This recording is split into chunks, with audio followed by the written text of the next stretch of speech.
আল্লাহর কিছু বান্দাদের একত্রে কোরআন ও হাদিসের আলোকে কিছু কথা শোনা ও বলার যেই রব তৌফিক দিয়েছে, সেই রবের প্রতি সবাই সমস্বরে বলি আলহামদুলিল্লাহ।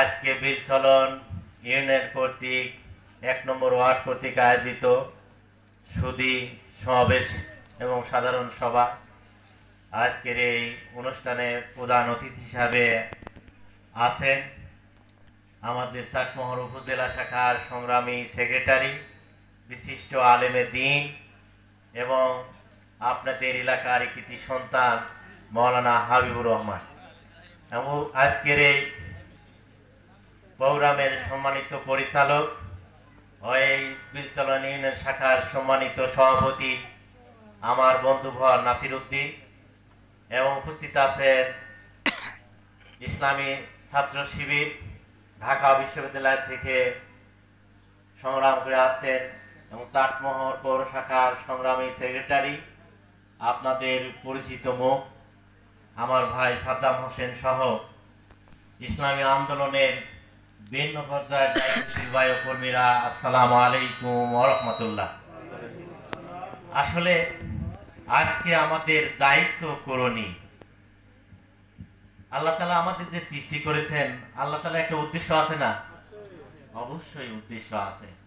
একজন দোকানওয়ালা যদি দোকানদার ওই দোকানে যদি সাধারণ ক্রেতা যদি বলে ভাই দোকান থেকে বের হন, আজ থেকে আমার নিয়মে দোকান চলবে, দোকানদার কি মেনে নিবে? এই আসমানের মালিক, জমিনের মালিক যিনি, আইন কি কাজ চলবে বলেন তো দেখি? আল্লাহর আইন চলবে, তাই তো? কিন্তু আসলে কি তা চলছে? চলছে না। তাহলে আল্লাহ তাআলা যেমন একটা মানুষকে তিলে তিলে আমরা বড় হতে দেখি, তাই না? এই মানুষকে আল্লাহ ইচ্ছা করলে একদিনেই 25 বছরের যুবক বানাতে পারতেন না? আল্লাহ সব, কিন্তু আল্লাহ তা করেন না। আবার দেখেন যে 80 বছরের বৃদ্ধকেও আল্লাহ 25 বছরের যুবক বানাতেও আল্লাহ সক্ষম, তাও আল্লাহ এটা করেন না। সূর্য নিয়মিত পূর্ব থেকে ওঠার কথা এবং পশ্চিমে ডোবার কথা, এই সূর্য কোনোদিনও এর লসার হয় না। কেন? আল্লাহ যদি এটা করতেন তাহলে মানুষ আমরা তো খুব কৌশলবাজি, কথা ঠিক না? কারণ আমা খালাকতুল জিন্না ওয়াল ইনসা ইল্লা লিয়াবুদুন, কেবলমাত্র মানুষ এবং জিন জাতিকে আল্লাহ তাআলা ইবাদতের জন্য সৃষ্টি করা হয়েছে। আর যত সৃষ্টিকুল আছে সব মানুষ এবং জিনের সাপোর্টিং হিসাবে, উপকারের হিসাবে, সহযোগী হিসাবে, কথা ঠিক না? তাহলে যদি এটা হয়, আসলে এই সর্বমহত্বের মালিক আল্লাহ, সে আল্লাহর কি হুকুম বাংলাদেশে কি আছে? নাই। তাহলে এই হুকুম বাস্তবায়নের জন্য একদল লোকের দরকার আছে কিনা? আছে। তো এই দল লোক তৈরির জন্য আল্লাহ তাআলা কয়েক স্তরে স্তরে নির্দেশনা দিয়েছেন। যেমন ইমানের স্তরও আছে কয়টা? 2 স্তরে বলা আছে যে আল্লাযিনা ইউমিনুনা বিল গায়ব, যারা অদৃশ্যের উপরে ঈমান আনে, ওয়া ইকিমুনাস সালাহ, যারা নামাজ কায়েম করে, ওয়া মিম্মা রাযাকনাহুম ইনফিকুন, আমি যে রিজিক দিছি তা থেকে ব্যয় করে, ওয়াল্লাযিনা ইউমিনুনা বিমা উনজিলা ইলাইকা ওয়া মা উনজিলা মিন ক্বাবলিক, যে তোমার উপরে যে কিতাব নাযিল করা হয়েছে অর্থাৎ কোরআন, তোমার পূর্বে যে সকল কিতাব নাযিল করা হয়েছে তার উপরে ঈমান আনে, ওয়া বিল আখিরাতি হুম ইউকিনুন, এবং আখিরাতের উপরে ইয়াকিন রাখে বা বিশ্বাস স্থাপন করে। কয়টা বিষয় হলো? 5টা কথা বলা আছে। এই 5টা চরিত্র বৈশিষ্ট্য যে মানুষের মধ্যে আছে, আল্লাহ তাআলা ঘোষণা করলেন ওয়াউলাইকা আলা হুদাম মির রাব্বিহিম, এই ধরনের লোকেরা সরল ও সত্য পথের উপরে প্রতিষ্ঠিত আছে। কিন্তু এদেরকে ইয়া আইয়ুহাল্লাযিনা আমানু কি বলা হয়েছে? বলা হয় নাই, কেবল প্রথম ধাপ অতিবাহিত করল।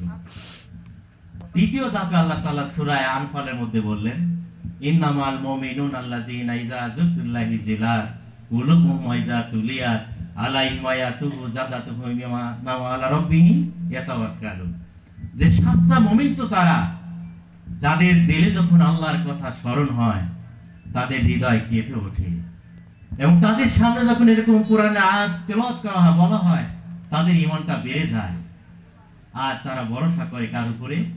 আল্লাহর উপরে। কয়টা হলো? তিনটা অপশন হলো। একই আয়াত আবার এই সূরায় আবার আসছে, ওয়াইকিমুনাস সালাহ, এবং নামাজ কায়েম করে, ওয়ামিম্মা রাযাকনাহুম ইউনফিকুন, আমি যে রিজিক দিয়েছি তা থেকে ব্যয় করে। এখানে পাঁচটা কথা হলো। এই পাঁচটা গুণ ও চরিত্র বৈশিষ্ট্য যাদের মধ্যে আছে, আল্লাহ তাআলা তাদেরকে এখানে ঘোষণা করেন, উলাইকা আলা হুদাম মিন উলাইকা হুমুল মুমিনুনা হাক্কা। এই ধরনের লোকেরাই প্রকৃত মুমিন। এবার মুমিন হিসাবে ঘোষণা করা হলো। কয় ধাপে ঘোষণা করা হলো? 2 ধাপে। এবং 10টা গুণ চরিত্র বৈশিষ্ট্য যখন আসে তখন তাদের ওকে আল্লাহ তাআলা ঘোষণা করলেন মুমিন হিসাবে। এবার মুসলিম হিসাবে কিছু দায়িত্ব কথা আছে। ইয়া আইয়ুহাল্লাযীনা আমানু তাকুল্লাহা হাক্কা তুকাতিহি ওয়া লা তামুতুন্না ইল্লা আনতুম মুসলিমুন। হে ঈমানদারেরা, এখানে কিন্তু ইয়া আইয়ুহান নাস বলা হয় নাই, বলা হয়েছে এটা শুধু বাছাইকৃত মানুষ, আল্লাহ যাদেরকে পছন্দ করেন এবং যারা আল্লাহর উপরে বিশ্বাসী, সেই সকল মানুষকে আল্লাহ তাআলা ডাক দিয়ে বলেন, হে ঈমানদারেরা, তোমরা আল্লাহকে ভয় করো ভয় করার মতো, আর মুসলিম না হয়ে মৃত্যুবরণ করো না। তাহলে মুসলিমদের কিছু কাজ কিন্তু আলাদা, কিছু কাজ আছে, কথা ঠিক না? ঈমানের কাজ আলাদা, মুসলিমদের কাজ একটা আলাদা আছে। যা বিষয় আমার ভাই কিন্তু বলছে মুসলিমদের কাজ কয়টা, এখানে 5টা বিষয় বলা আছে। যাতাসিমু বিহাবলিল্লাহি জামিআন লা তাফাররাকু, তোমরা আগে সংঘবদ্ধভাবে আল্লাহর রজ্জুকে আঁকড়ে ধরো, এখান থেকে পরস্পর বিচ্ছিন্ন হয় না। ওয়ালতাকুম মিনকুম উম্মাতুন ইয়াদুনা আল খায়র, যে তোমাদের মধ্যে এক দল থাকতে হবে। এই বিষয়ে কোনো মতপার্থক্য দলাদলি হওয়া যাবে না। এই বিষয়ে তোমরা এক দল থাকবে, যারা নেকি এবং কল্যাণের দিকে আহ্বান করে, ওয়া ইয়ামুরুনা বিল মারুফি, সৎ কাজে আদেশ করে, ওয়া ইয়ানহাউনা আনিল মুনকার, অসৎ কাজে বাধা প্রদান করে, ওয়া উলাইকা হুমুল মুফলিহুন। এখানে কিন্তু সমাপ্ত কথা, যে তারা সেদিন কল্যাণকামী হবে। কিন্তু এখান থেকে সরার কি কোনো সুযোগ আছে? ওয়ালা তাকুনু কাল্লাযিনা তাফাররাকু ওয়াখতালাফু মিন বা'দ, তোমরা তাদের মতো হয়ো না যারা মতবিরোধে লিপ্ত হয়, দলে দলে বিভক্ত হয়ে যায়, তাদের মতো হয় না। মাজাহুল বাইনা, হিদায়াত পাওয়ার পরে নামাজ পড়ে, রোজা করে, হজ করে, যাকাত দেয়, ভালো ভালো কাজ করে, তারপরও আবার মতবিরোধে লিপ্ত হয়। আল্লাহ বলছে না, এটা হওয়া যাবে না, এটা নিষিদ্ধ। উলাইকা লাহুমুল আযাবুন আযীম, যদি মতবিরোধে লিপ্ত হও সেদিন তোমাদের কঠিন ও কঠিন শাস্তি দেওয়া হবে। তার মানে এখান থেকে সরার কোনো সুযোগ নাই, কারণ সেই দলটার গাইডলাইন আল্লাহ তাআলা দিচ্ছেন। সূরা নিসার 71 নম্বরে আয়াতে আল্লাহ তাআলা বললেন, ইয়া আইয়ুহাল্লাযীনা আমানু খুযু হিজরাকুম ফানফিরু সুববাতি আওয়ানফিরু জামিআ, যে হে ঈমানদারেরা, তোমরা যেই দলটা হবে সেই দলটা সবসময় প্রস্তুতি নিয়ে থাকবে। তোমরা দলে দলে বের হও বা একসাথে বের হও, কারণ এমন একটা দায়িত্ব তোমাদের উপর দেওয়া হলো, এই দায়িত্ব যখন বাস্তবায়ন করতে যাবে তখন শত্রুপক্ষ তোমাদের ছেড়ে দিবে না। কঠিন একটা দায়িত্ব ময়দানে, আল্লাহ উত্তপ্ত ময়দানে ঢেলে দিচ্ছেন, ধাবিত করতেছেন। কারণ ইন্নাল্লাহা আশতারা মিনাল মুমিনিনা আনফুসাহুম ওয়া আমওয়ালাহুম বিআন্না লাহুমুল জান্নাহ, আল্লাহ তাআলা মুমিনদের জান এবং মাল খরিদ করেছেন কিসের ব্যাপার? জান্নাতের বিনিময়ে। যদি আমরা বিক্রয় করি তবে তো খরিদ করবেন, যদি বিক্রয় না করি তাহলে কি খরিদ করবেন? তাহলে ওয়ালিউমাহি সাল্লাল্লাযিনা আমানু ওয়া ইয়ামহাক্কাল কাফিরিন, আল্লাহ তাআলা একদল লোকের এটার জন্য বাছাই করে নিয়েছেন। এটা সব মানুষকে এখানে আল্লাহ তাআলা এরা নেবেন না, গ্রহণযোগ্যতা সবার কপালে এটা হবে না। আল্লাহ কিছু সংখ্যক লোককে বাছাই করেছেন আর কাফিরদেরকে চিহ্নিত করেছেন। বুঝতেছেন কথা? তাহলে আমরা কি সেই আল্লাহর জান্নাত চাই কিনা? তাহলে এই জান্নাত পাওয়ার জন্য আমাদের পুঁজি কয়টা দিতে হবে? জান এবং মাল দিতে হবে। প্রথম তো চরিত্র বৈশিষ্ট্য, এবার আমাদের বাস্তবায়নের পালা। বাস্তবায়নের কি ধাপগুলো একের পর এক আল্লাহ তাআলা নির্দেশ বলে দিয়েছেন। ইউকাতিলুনা ফি সাবিলিল্লাহ, তারা আল্লাহর রাস্তায় লড়াই করে। ফায়াকতুলুনা ওয়া ইউকতালুন, তারা মারে এবং মরে। ওয়াদান আলাইহি হাক্কান ফি তাওরাতি ওয়াল ইনজিল ওয়াল কুরআন, তাদের জন্য ওয়াদা তাওরাতে, ইনজিলে, কোরআনে জান্নাতের ওয়াদা। আল্লাহ তাআলা একটা পাকাপোক্ত বিস্ময় প্রতিশ্রুতি বিশেষ। ওমান আউফা বিআহদিহি মিনাল্লাহি, আল্লাহর চাইতে ওয়াদা পূরণকারী আর কেউ আছে? আর কেউ নেই। ফাস্তাবশিরু বিবা ইকুমুল্লাজি, ইকুমুল্লাজি আমার এটা বলে যাচ্ছে বায়াতু বি, যে এই কাজগুলো যারা করেছো, এই কথাগুলো যারা আনুগত্য করেছো, সে বাস্তবায়ন করতেছো, রূপরেখা যারা করেছো, তারা সেজন্য আনন্দ করতে থাকো। আল্লাহ তাআলার ওয়াদা। আল্লাহ তাআলা বললেন এই কাজগুলো যারা করো তারা সেজন্য আনন্দ করো, কারণ ইয়াগফির লাকুম যুনুবাকুম ইয়াদখিলকুম জান্নাতিল তাজরি মিন তাহতিহাল আনহার ওয়া মাসাকিনা তাইয়্যিবাতিন ফি জান্নাতিল্লাহ যালিকাল ফাওজুল আযীম। যে যারা এই কাজগুলো বাস্তবায়ন করার জন্য যারা কাজ করবে, তাদের সর্বপ্রথম তাদের জীবনের সমস্ত গুনাহসমূহ মাফ করা হবে। এখানে বলা হয়নি অমুক গুনাহ মাফ করা হবে, তা না, যে ওটা বাদ রেখে এই কয়টা হবে না। এখানে তাদের জীবনের সমস্ত গুনাহসমূহ মাফ করা হবে। কাদের?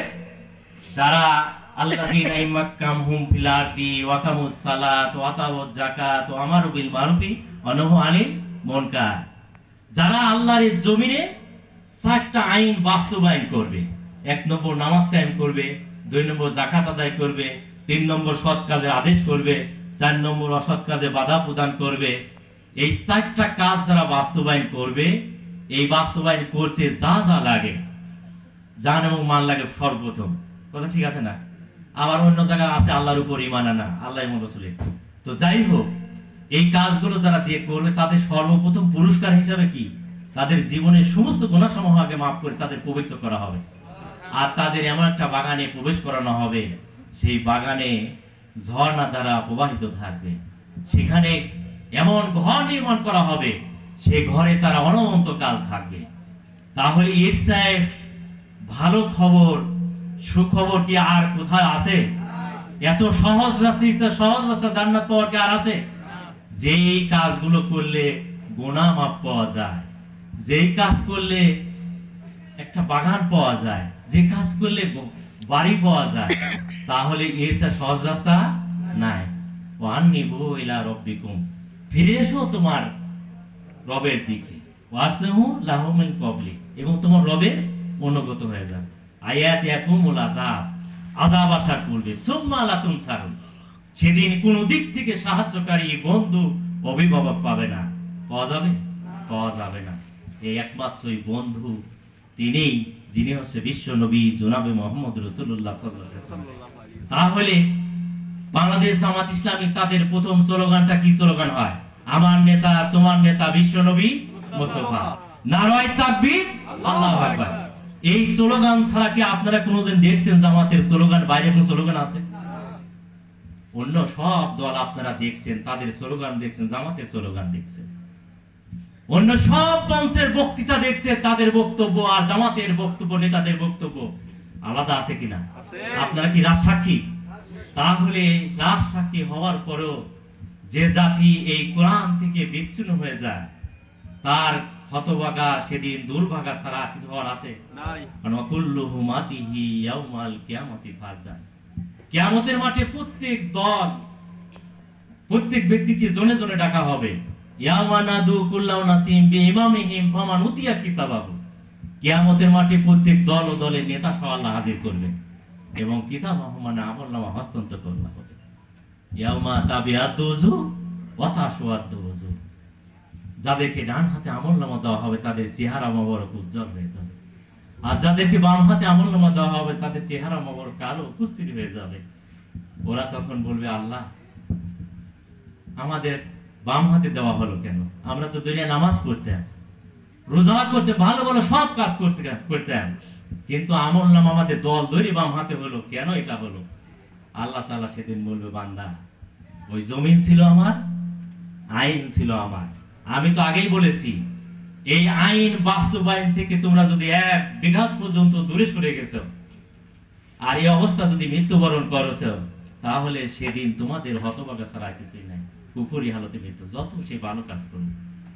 সম্মানিত উপস্থিতি, তাহলে যে কোরআনের এই কোরআন যার উপর অবতীর্ণ হওয়ার কারণে সে মানব কুলের সেরা মানব।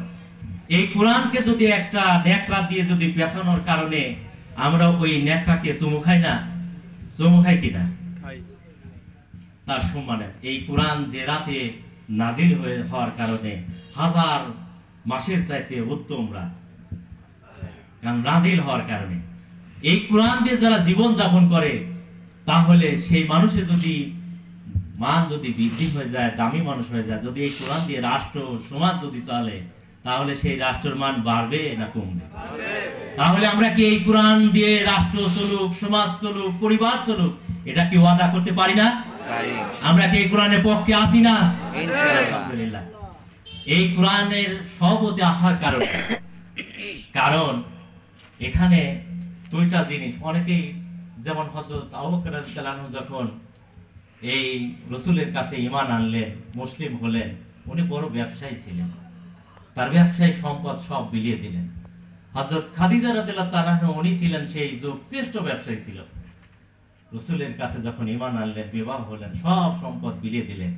একটা অপপ্রচার চালু হয়ে গেল যে কি চাও, যদি মুহাম্মাদের কাছে যেই যায় সেই নিঃস্ব হয়ে যায়, তোমরা তার কাছে যেও না, সেই ক্ষতিগ্রস্ত হয়ে যাবে। সেই সময় তো সূরা আসর নাযিল হল, তাই তো, যে না, ক্ষতিগ্রস্ত এরা না, ওরা। কারণ আপনারা তো সবাই জানা আছে হযরত বিলাল, এই বিলাল ছিল কি? গোলাম ছিল, হাবশী একজন গোলাম ছিল। কিন্তু এই কোরআনের সহবতে যখন আসলেন, রাসূলের কাছে যখন ঈমান আনলেন, তখন তার সম্মান আল্লাহ তাআলা কত উঁচু মানে তুলে দিলেন না? এই বিলাল যখন আল্লাহ রাসূলের সাথে, একদিন রাসূল বলছে, বিলাল তুমি আসো আমার সাথে খাবে, ও বিলাল তুমি আমার সাথে খাবে, আসো। খাবার সামনে আছে, বিলাল সামনে খাবার দিক তাকায় আর রাসূলের দিক তাকায়, যে ও রাসূল আপনি আমার সাথে খাবেন, আপনার ইজ্জত কমে যাবে না? ও রাসূল আপনার সম্মান কমবে না? আপনি কি জানেন আমি যেই ব্যক্তির গোলাম ছিলাম, ওরা আমাকে তো খাবার তো দূরের কথা, আমাকে শোবার জায়গা দিত, ওই যে দুম্বা, ভেড়া, ছাগলের ঘরে আমাকে শোবার জায়গা দিত। যখন প্রচন্ড শীত, কনকনা শীত যখন শুরু হয়ে গেছে, আমি আমার মালিককে বলছি, আমার মালিক কঠিন তীব্র শীতে আমার সহ্য হচ্ছে না, তোমরা আমাকে একটা চাদরের ব্যবস্থা করে দাও, আমি তো আর সহ্য করতে পারি না। ওরা কি বলছে রাসূল আপনি জানেন? ওরা বলছে যদি চাদর কিনে দেওয়া হয় তাহলে মালিক আর গোলাম একাকার হয়ে যায়, অতএব চাদর কম্বল কিনা দেওয়া যাবে না, তুমি অমনি ঘুমাতে থাকো। রাসূল শুধু তাই করে নাই, যখন ওই ভেড়া ছাগল যখন আমাকে মাঠে মরুভূমির মধ্যে যখন চড়ানোর নির্দেশ দেওয়া হলো, উত্তপ্ত গরমে যখন ফোটান্ত বালি কোনা যখন আমার পায়ে ভেদ করে রক্ত নালী কোনা যখন পৌঁছে যেত, তখন আমার রক্তগুলো তীর ছুঁড়ত। আমি আমার মালিককে বলতে, আমার মালিক আমারে একটা জুতা বা মোজার ব্যবস্থা করে দিন না, আমার কঠিন যন্ত্রণা হচ্ছে, আমি উত্তপ্ত বালুর মধ্যে যাইতে পারি না, একটা ব্যবস্থা। ওরা দেয় নাই, ওরা বলছে যদি মোজা বা জুতার ব্যবস্থা করে দেওয়া হয়, মালিক আর গোলাম একাকার হয়ে যায়, এটা দেওয়া যাবে না। রাসূল আপনি বিশ্ব নবী, আপনি আমাকে সাথে নিয়ে একসাথে খাবেন, আপনার ইজ্জত যায় না, আপনার সম্মান যায় না? ও নবী আপনি কেমন নবী? এটাই ছিলেন নবীর আদর্শ, এটাই ছিলেন সাহাবীদের আদর্শ। সম্মানিত উপস্থিতি, আমরা এই সংগঠন করতে গিয়ে মাল এবং জান দেওয়ার ওয়াদা করা আছে। আসলে জান মাল যদি দান করা যায় তাহলে সম্পদ বাড়ে না কমে? এটা কোত্থেকে পেলাম? আল্লাহ রাসূল সময় যখন একটা ব্যক্তি এসে বলেন, রাসূল আমার একটা মেয়ে বিবাহ, তো আমাকে কিছু সাহায্য করেন না? আল্লাহ রাসূল বললেন, তাহলে যাও হযরত উসমানের কাছে যাও, আমার কথা যা বলো সে তোমার মেয়ের বিবাহ দেওয়ার জন্য যা অর্থ লাগে সব দিয়ে দিবে, তুমি যাও। উনি তখন গেলেন, যা দেখেন হযরত উসমান গনি রাদিয়াল্লাহু তাআলা আনহু তার সিরিয়া সোমালিয়া এইসব অঞ্চল থেকে গম আমদানি করেছে। আমদানিকৃত গমের 5টা 7টা দানা বাইরে গোডাউনে বাইরে পড়ে আছে। উনি তখন ওই একটা একটা দানা খুঁটে খুঁটে ওটা তুলতেছে।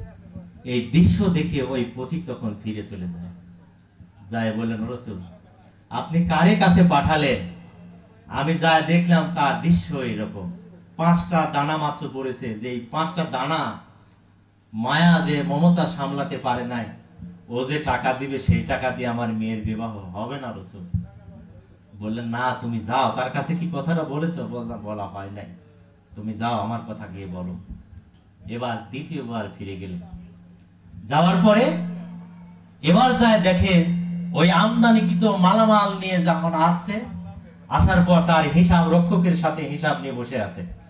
যে বাতি জ্বলছিল, বাতি 2টা বাতি জ্বলছে, 2টা বাতি তেল ফুরায় আছে, 2টা পোলতা এক জায়গায় করে চিপায়ে একটা বাতিতে ধরায় ইয়ে করছে। এই দৃশ্য দেখে উনি আবার ফিরে গেলেন, না এই লোক টাকা দিলে এই লোকের টাকা দিয়ে আমার কাজটা হবে না। উনি আবার বেঁকে চলে গেলেন, যা বললেন, রসুল না তার দৃশ্য আমি এটা দেখলাম, এ দিয়ে হবে না, আপনার অন্য কোনো ব্যক্তি আমাদের।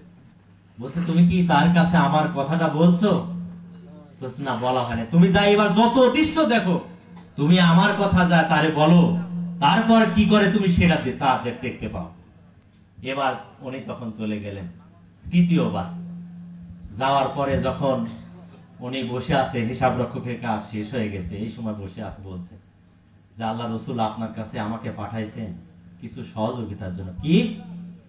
আল্লাহ রসুল পাঠাইছেন? আর আল্লাহ রসুল পাঠাইছেন তুমি আমারে বলবে না? কেন বলো নাই তুমি? আল্লাহ রসুল পাঠাইছেন তুমি আমারে কেন বলো নাই? তো বলছে, কি জন্য পাঠাইছে এবার বলো তুমি। তো বলছে, আমার কিছু সহযোগিতা, সব ভাঙি চলে বলছে। বলছে, ঠিক আছে রসুল যেহেতু পাঠাইছে, আমার এই আমদানিকৃত যত মালামাল আছে, যে উটের বহরের সবচেয়ে বড় উটটা তোমাকে দেওয়া হলে তুমি নিয়ে যাও। তো বলছে, আমি চাচ্ছি আমার মেয়ের সহযোগিতা, আপনি উট এত বড় উট দিবেন আমারে কি রহস্য? বলছে, না রসুল যেখানে বলছে সেখানে কোনো ইয়া করতে পারে না, তুমি যাও সেই উটটা নিয়ে যাও। এবার উটটার যখন উটের কিন্তু একটা ধর্ম আছে, বড় উট যেদিকে যায় ছোট সব উট সেদিকে চলে যায়। এবার বড় উটটা নিয়ে যখন যাওয়া ধরেছে, উটের রাখাল ছিল, উনি তখন আমিরুল মুমিন হযরত উসমান রাদিয়াল্লাহু তাআলাকে বললেন যে হুজুর, উট তো ওই সাথে সব উট রওনা দিয়েছে, এখন কি করব? বলছে, ওই উটের সাথে যত উট যাবে সব উটকে যাকে দেওয়ার সুযোগ করে দাও। যদি আমার হক যেটা থাকে সেটা থেকে যাবে, আর ওর যেটা হক সব চলে যেতে দাও। এই বহর যখন নিয়ে চলে যাচ্ছে, উনি হযরত উসমানের দিক তাকায় আর আল্লাহ রসুলের দিকে তাকায়, যে সে কি বলল আর আমি কি দৃশ্য দেখলাম আর বাস্তবতা কি দিলাম। এই দাম যখন হযরত উসমান গনি রাদিয়াল্লাহু তাআলা দিয়ে দিলেন, তার বিনিময়ে আল্লাহ তাআলা তাকে 10 গুণ সম্পদ আরো বৃদ্ধি করে দিলেন। এটা ছিলেন সেই সময়ের কথা। আর একটা কথা সেটা হচ্ছে, হযরত ওমর রাদিয়াল্লাহু তাআলা যখন খেলাফত চলছিলেন, ওই খেলাফত আমলে একটা দুর্ভিক্ষ দেখা দিয়েছিল। ওই দুর্ভিক্ষর সময়ও হযরত উসমান গনি রাদিয়াল্লাহু তাআলা এরকম যত আশেপাশে যত দেশ আছে সব দেশ থেকে গম আমদানি করে সব নিয়ে আগেই নিয়ে চলে আসছে। যারা ইম্পোর্টার আমদানি রপ্তানি কারক ছিল, পরবর্তীতে যায় দেখে আর কোনো জায়গায় কোনো দেশ থেকে কোনো কিছু মালামাল আর পাওয়া যাচ্ছে না, সব দেখে চলে আসলেন। আসার পরে হযরত উসমান রাদিয়াল্লাহু তাআলা বললেন, হে আমিরুল মুমিন, আপনি যত মালামাল আনিছেন সব মাল আমরা দ্বিগুণ দাম দিয়ে কিনতে চাই, আমারে দিয়ে দেন। বলছে, না, আমার যা মালিক, আমি যার সাথে আমার কথা না হচ্ছে বেচা কেনা করবো, সে আমার তার চাইতে বেশি দামে কিনতে চায়, অতএব আমি এত অল্প লাভে বেচতে চাই না। ওনারা চিন্তা করলেন দ্বিগুণে ওনা হচ্ছে, এবার তাহলে 3 গুণ টাকা দিয়ে কিনতে চাই। বলছে, না, আমার যে তার সাথে কথা হচ্ছে সে তার চাই বেশি দামে কিনতে চায়। এবার বললেন যে 4 গুণ দিয়ে কিনতে চাই। উনি বলল, না, আমি এত অল্প লাভে বেচতে চাই না, আমি এর চাই বেশি মুনাফায় বেচতে চাই। ওই আমদানিকারক ওই সময়ের মধ্যে সবচেয়ে বড় বড় ব্যবসায়ী ছিলেন 4 জন, তার মধ্যে হযরত উসমান রাদিয়াল্লাহু তাআলা আর বাকি 3 জনও ওইখানে বসা। বলছেন, হে উসমান, আপনি কি জানেন আমরা এই 3 জন ব্যতীত আর এই আরব কান্ট্রিতে আর বড় ব্যবসায়ী নাই, আমাদের উপর দিয়ে চড়া মূল্যে কে এমন ব্যবসায়ী আছে যে আমাদের উপর দিয়ে দাম চড়া দামে কিনে, আমরা একটু দেখতে চাই। যতক্ষণ পর্যন্ত তোমার এই মাল বিক্রি না হয় এতক্ষণ পর্যন্ত এখান থেকে স্থান ত্যাগ করবো না। বলে দেখতে চাও? বলে হ্যাঁ দেখতে চাই। এবার হিসাব রক্ষককে ডাক দিয়ে বললেন, যাও আমিরুল মুমিনিন হযরত ওমরের কোষাগারের সব মালামাল, যত মাল আমদানি কিন্তু সব মালামাল ওয়াকফা করে দাও। ওনারা তো হতবাক হয়ে গেলেন, এ কি ব্যবসায়ী, আর কার সাথে ব্যবসা করতেছে? তার যত সম্পদ ছিল, সম্পদ আল্লাহ তাআলা আরো বহু গুণে বৃদ্ধি করে তাকে দিয়ে দিলেন। তাহলে আমরা এখান থেকে কি শিখলাম? যদি আল্লাহর জমিন, আল্লাহর দ্বীন কায়েমের অর্থে যদি আমরা সম্পদ দান করি, 1 নম্বর তার সম্পদ আল্লাহ তাআলা বৃদ্ধি করে দেন। কারণ সম্পদ বৃদ্ধির 2টা উপায় আল্লাহ রাসূল শিখাইছেন। একটা হচ্ছে দিন ভরা ব্যবসা করো আর রাতে দুহাত দিয়ে বিলে দাও। 2 নম্বর অপশন হচ্ছে যার মা বাবা বেঁচে আছে সেই মা বাবার খেদমতের মাধ্যমে মা বাবা যদি দোয়া করে আল্লাহর কাছে, আমার রব আমার এই সন্তানকে তুমি রিজিক বৃদ্ধি করে দাও, আল্লাহ তাআলা এই দোয়া ফেরত দেন না। তাহলে 2টা অপশন আমি শিখালাম। এবার 3 নম্বর কাজটা হচ্ছে এই কাজের সাথে যারা শরীক আছে, এই শরীক থাকা মানুষকে আল্লাহ তাআলা সম্মান কত উঁচু আসনে নিয়ে যান। তার নমুনা হচ্ছে বিলাল। বিলাল ছিলেন একজন গোলাম, সেই বিলাল আসলেন উঁচু আসনের একজন নেতৃত্ব স্থানে, সম্মানিত উপস্থিতি। আমি একটা কথাই বলতে চাই, সেটা হচ্ছে এই 4টা আইন বাস্তবায়নের জন্য একদল মুজাহিদ আমাদের দরকার আছে কিনা বলেন তো দেখি।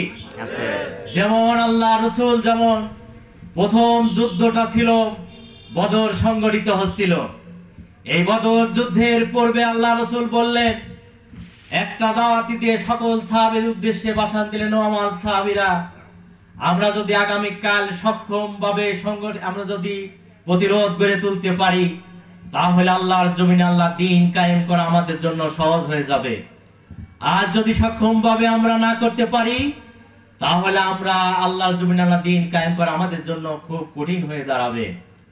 তো আমার পূর্বে হযরত মুসা আলাইহিস সালাম তার উম্মতদের বলেছিল, তারা স্বীকৃতি দেয় নাই। তারা বলছিল, আল্লাহ এবং আল্লাহ রাসূল আপনারা যুদ্ধ করেন, আমরা যুদ্ধ করতে পারবো না, আমরা রক্তপাত করতে পারবো না, আমরা আরামে বসে থাকি, আপনি এবং আল্লাহ যুদ্ধ করেন। ও আমার সাহাবীরা, তোমরা আমাকে কি আশ্বাস দিচ্ছ যে সেই বুক ভরা আশা নিয়ে আগামীকাল বদর প্রান্তে আমরা যুদ্ধে ঝাঁপিয়ে পড়তে পারি? আল্লাহ রাসূলের সেই সাহাবীরা বলছিলেন, ও আমার রাসূল, আপনি সাক্ষী থাকেন, আমরা ওই সাহাবীর মতো সাহাবী নয়। যতক্ষণ পর্যন্ত আমাদের চোখের পাতা নড়ে, যতক্ষণ পর্যন্ত এই দেহে প্রাণ আছে, ততক্ষণ পর্যন্ত আপনার সঙ্গে আমরা আগামীকাল যুদ্ধে থাকবো। সম্মানিত উপস্থিতি, আপনাদেরকে আহ্বান করব, এই বাংলার জমিনে যতদিন পর্যন্ত আল্লাহর আইন বাস্তবায়ন না হয়, ততদিন পর্যন্ত আমরা এই আন্দোলন চালিয়ে যাব। এদেশে যতদিন পর্যন্ত কোরআনের হুকুম চালু না হয়, আমাদের জীবনের বিনিময় হলেও আমরা বাংলার জমিনে আল্লাহর দ্বীনকে কায়েম করতে চাই। আমি এই আশা, আকাঙ্ক্ষা রেখে, এই আহ্বান রেখে আমার কথা শেষ করেছি। ওয়াখিরি দামানা আলহামদুলিল্লাহি রাব্বিল আলামিন। আসসালামু আলাইকুম ওয়া রাহমাতুল্লাহ।